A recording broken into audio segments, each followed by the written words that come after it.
بسم الله الرحمن الرحيم ألف لام ميم. ഇവിടെ പാരായണ നിയമം അനുസരിച്ച് ഒരുപക്ഷെ സൂറത്ത് യാസീൻ നമ്മൾ മദ്രസ ക്ലാസ്സിലൊക്കെ പഠിച്ചു തുടങ്ങിയ ഹിഫ്ളാക്കിയ സൂറത്തും കൂടി ആയതുകൊണ്ട് അവിടെ ഒരു പ്രത്യേകമായ ഒരു പാരായണ നിയമമുണ്ട്. ആകെ എനിക്ക് തോന്നുന്നു പരിശുദ്ധ ഖുർആനില് 4-5 സ്ഥലങ്ങളിൽ മാത്രമാണ് അതുള്ളത് എന്നാണ് എൻ്റെ ഓർമ്മ. അതെന്താണെന്ന് വെച്ചാൽ സെക്ത എന്നാണ് അതിന് പറയാം. സെക്ത എന്ന് പറഞ്ഞുകൊണ്ട് ഉദ്ദേശിക്കുന്നത് എന്ന് ഓതിന് ശേഷം റഹ്മാൻ എന്നതിന് മുമ്പായി ഒന്ന് നിർത്തുകയും എന്നാൽ ശ്വാസം അയക്കാനുള്ള ആശ്വാസം എടുക്കാതിരിക്കുകയും ചെയ്യുക എന്നതാണ്. നിർത്താതിരുന്നാൽ ഒരു പക്ഷേ അവിടെ അർത്ഥഭംഗം സംഭവിക്കും എന്നുള്ളതാണ്. സൂറത്തുൽ കഹ്ഫിന്റെ ആദ്യത്തിലും ഇതേ ഒരു സ്വഭാവത്തിലൊരു ശക്തി ഉണ്ട്.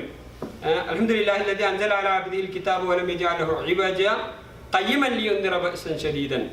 അവിടെ നമുക്ക് അർത്ഥഭംഗം വളരെ വ്യക്തമായി മനസ്സിലാവുന്നതുകൊണ്ട് ഒരു പക്ഷേ ഉദാഹരണത്തിന് അതായിരിക്കും നല്ലത്. അത് ഈ ശക്തി ഉള്ളിടത്ത് നിർത്താതെ പോകുന്നത് നമുക്ക് എന്താകുമ്പോൾ ഏതാനും ശ്വാസം കിട്ടുമല്ലോ എന്നുള്ളവർക്ക് രണ്ടും കൂടി കൂട്ടി ഓതി പറഞ്ഞാൽ നമ്മുടെ സൗകര്യമല്ല, അവിടെ അർത്ഥത്തിന്റെ സൗകര്യം കൂടി നോക്കണം എന്നതിന് വേണ്ടിയാണ് പാരായണ നിയമങ്ങൾ തെജീവീദ് പാലിക്കണം എന്ന് പറഞ്ഞത്. അപ്പോ ഇവജൻ എന്ന് പറഞ്ഞാൽ വക്രമായത് എന്നാണ് അർത്ഥം. സൂറത്തുൽ കഹ്ഫിലെ ആദ്യത്തെ ആയത്തിൽ തന്നെ ഖയ്യിമൻ എന്ന് പറഞ്ഞാൽ നേരായ ഋജുവായത് എന്നാണ്. ഇവജൻ ഖയ്യിമൻ ഒന്നിച്ച് ചേർത്താണ് പറഞ്ഞാൽ ശക്തൊന്നും ഇല്ലാതെ പറഞ്ഞാൽ എന്താ അർത്ഥം എന്നുള്ളത് പിന്നെ നിങ്ങൾക്ക് ഒഴിച്ചാൽ അറിയാൻ പറ്റും. അപ്പോ അതേപോലെയാണ് ഇവിടെ എന്നത് അവിടെ മരണാനന്തരം അല്ലെങ്കിൽ പുനർജന്മത്തിലെ അപ്രതീക്ഷിതമായി ഉണർന്നെണീറ്റ ആളുകൾ പറയുന്ന വാക്കാണ് അതുവരെയുള്ളത്. തൊട്ടുടനെയുള്ളത് റഹ്മാൻ വസദഖൽ മുർസലൂൻ എന്നത് ആര് പറയുന്നു എന്നുള്ളതിനെ കുറിച്ച് 3 അഭിപ്രായങ്ങൾ തഫ്സീറുകളിൽ പണ്ഡിതന്മാര് പറഞ്ഞായിട്ട് നമുക്ക് കാണാൻ കഴിയും. ഒന്ന്, ഇതേ ആളുകൾ തന്നെ പറയുന്നതാണ്.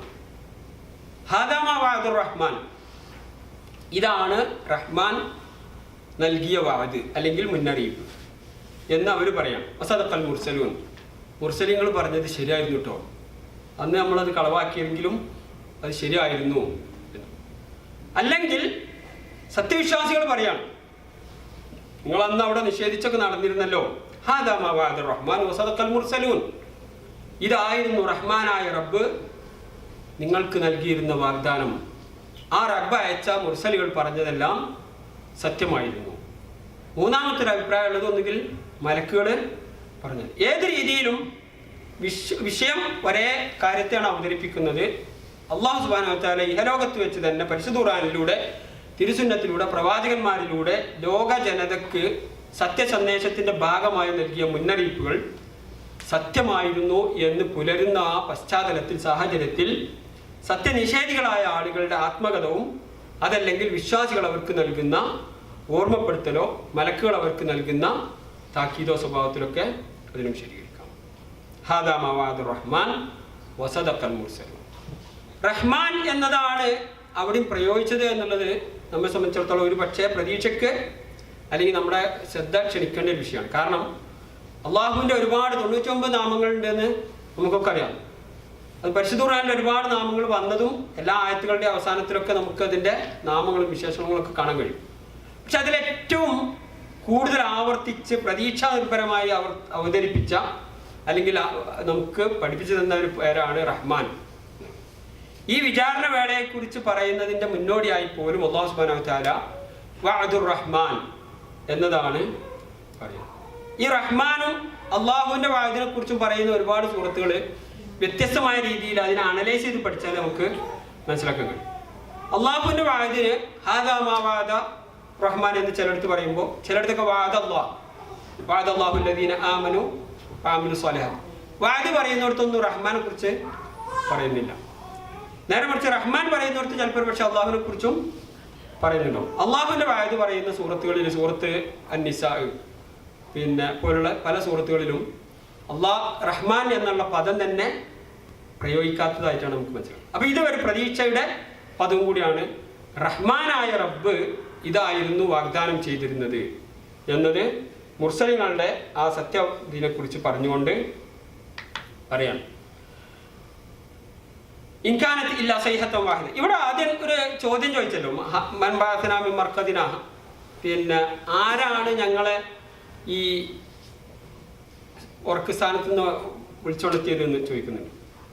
ഇതിനു മുമ്പ് മതാ ഹാദൽ വാഇദു ഇൻ കുൻതും സാദിഖീൻ എന്ന് ചോദിച്ചിരുന്നു. പല ചോദ്യങ്ങൾക്കും ഉത്തരം അവിടെ പറയുന്നില്ല എന്നുള്ളതാണ്. എന്നല്ല, നമ്മുടെ ജീവിതത്തിലെ പല ചോദ്യങ്ങൾക്കും ചിലപ്പോൾ ഒരു പക്ഷേ ഭൂരിപക്ഷം ചോദ്യങ്ങൾക്കും നമ്മുടെ അടുത്ത് തന്നെ ഉത്തരം ഉണ്ടാവും. പിന്നെ ഇയാളെന്താ പറയാന്ന് അറിയാൻ വേണ്ടിയിട്ട് ചിലപ്പോൾ ചോദിക്കുന്ന ചോദ്യങ്ങളുണ്ടാവുമല്ലോ. അപ്പം എന്താ വിഷയം എന്ന് വെച്ചാൽ, ഈ ചോദ്യത്തിന് പിന്നെ അതിൻ്റെ സംഭവത്തെക്കുറിച്ചാണ് ഉത്തരം പറയുന്നത്. അതാണ് ഇൻകാനത്തില്ല സൈഹത്തൻ വാഹിദത്തൻ വൈദാഹും ജമീഉൽ ലദീന മുഹ്ദറൂൻ. നേരത്തെ പറഞ്ഞിടത്തും തന്നെ ഇൻകാനത്തില്ല സൈഹത്തൻ വാഹിദത്തൻ തഖുദുഹും വഹും യഖ്സിമൂൻ എന്നായിരുന്നു മതാ ഹാദൽ വാഇദു എന്ന ചോദ്യത്തിലുണ്ടായി.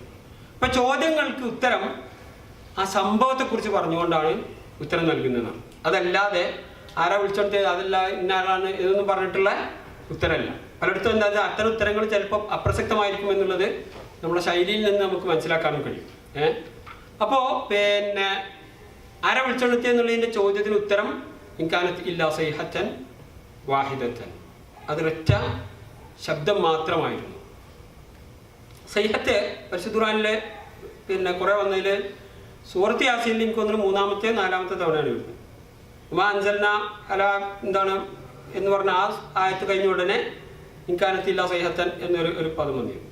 ഇതിന് തൊട്ട് മുമ്പ് നമ്മൾ കഴിഞ്ഞതിൻ്റെ മുമ്പത്തെ ക്ലാസ്സിൽ ഇൻകാനത്തില്ല സൈഹത്തൻ, ഇവിടെയും സൈഹത്ത് എന്ന് പറഞ്ഞു. സൈഹത്ത് എന്ന് പറഞ്ഞാൽ ഒരു ഘോരമായ ശബ്ദത്തിനാണ് പറയാം. അന്ന് തന്നെ നമ്മൾ പറഞ്ഞിരുന്നു, ശബ്ദം കൊണ്ട് ഒരു പക്ഷേ മനുഷ്യരെ അല്ലെങ്കിൽ ഭൂമിയെ, ഈ ലോകത്തെ തന്നെ നശിപ്പിക്കാൻ അല്ലാഹു സുബ്ഹാനഹു വ തആലക്ക് സാധിക്കും.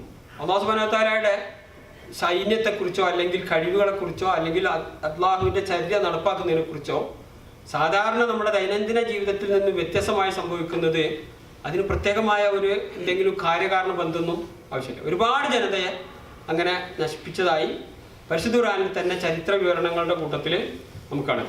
അപ്പം ഇവിടെ ഉള്ളത് അതൊരൊറ്റ ശബ്ദം മാത്രമായിരുന്നു. അതാണ് ഇപ്പം നേരത്തെ ചോദ്യത്തിൻ്റെ ഉത്തരം. ഒരുപക്ഷെ അവർ പ്രതീക്ഷിക്കുന്ന ഉത്തരം ആയിക്കോണമെന്നില്ല. നമ്മളും തന്നെ അങ്ങനെ ഒരു ഉത്തരം ആയിരിക്കില്ല. അങ്ങനെ ആരാ വിളിച്ചോണ്ടിയെന്ന് ചോദിക്കുമ്പോൾ അതൊരു ശബ്ദം മാത്രമായിരുന്നു എന്നൊന്നും പറഞ്ഞിട്ട് ഇല്ല. ഇങ്ങനെ പെപ്സിൻ്റെ പരസ്യത്തിൽ ഒരു സമയത്തുണ്ടായിരുന്നു, എന്താണ് ഒരു ശബ്ദം, അല്ല ഒന്നുമില്ല, ഞാനൊരു പെപ്സി തുറന്നതാണെന്ന് പറഞ്ഞു. അപ്പോൾ പെപ്സിൻ്റെ തുറക്കുന്ന ശബ്ദത്തിനെ പറഞ്ഞുകൊണ്ടുള്ള ഒരു പരസ്യത്തിനായിരുന്നു അങ്ങനെ ഇട്ടിരുന്നത്. എന്താ വിഷയം എന്ന് വെച്ചാൽ അതൊരൊറ്റ ശബ്ദം മാത്രമായിരുന്നു. നബി സല്ലല്ലാഹു അലൈഹി വസല്ലമിന്റെ അടുത്ത് വന്ന്, ഞാൻ കഴിഞ്ഞ ക്ലാസ്സിൽ പറഞ്ഞതാണ് എൻ്റെ ഓർമ്മ, പ്രവാചകന്റെ അടുത്ത് വന്നിട്ട് ഒരാൾ ചോദിച്ചു, മത്ത സാ, എപ്പോഴാണ് അന്ത്യനാൾ സംഭവിക്കുക? അപ്പോൾ റസൂലുള്ളാഹി സ്വല്ലല്ലാഹു അലൈഹി വസല്ലം അത് അറിയില്ല എന്ന് മാത്രമല്ല, റസൂലുള്ളാഹി സ്വല്ലല്ലാഹു അലൈഹി വസല്ലം തിരിച്ചു ചോദിച്ചത് മാദാ അഅദത്തലഹ, നീ എന്താ അതിനു വേണ്ടി ഒരുക്കി വെച്ചിട്ടുള്ളത്? അപ്പൊ അതാണ് അതിന്റെ ഇമ്പോർട്ടന്റ് അല്ലേ? എപ്പോഴാ സംഭവിക്കുക എന്നുള്ളതല്ലേ. എപ്പോൾ സംഭവിച്ചാലും ഒരാൾക്ക് മരിച്ചാൽ അതാണ് അയാളുടെ അന്ത്യം.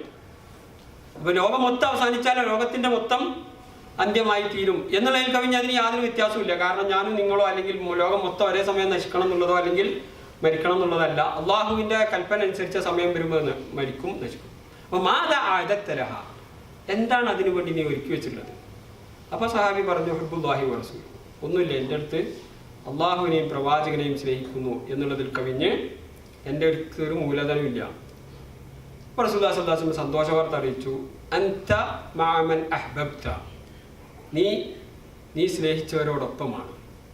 അപ്പോൾ അള്ളാഹുവിനെയും പ്രവാചകനെയും സ്നേഹിക്കുക എന്നുള്ളത് ഒരു മൂലധനം തന്നെയാണ് നാളെ പരലോകത്ത് പ്രത്യേകിച്ചും.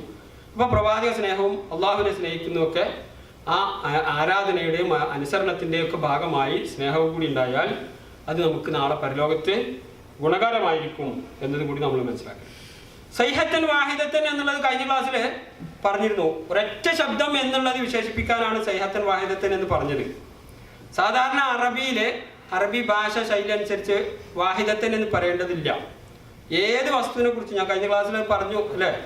കാരണം നമ്മൾ അറബി വന്ന് പഠിച്ചു തുടങ്ങുമ്പോൾ ആദ്യം വാഹിദ് വെച്ചിട്ടാണ് തുടങ്ങുക.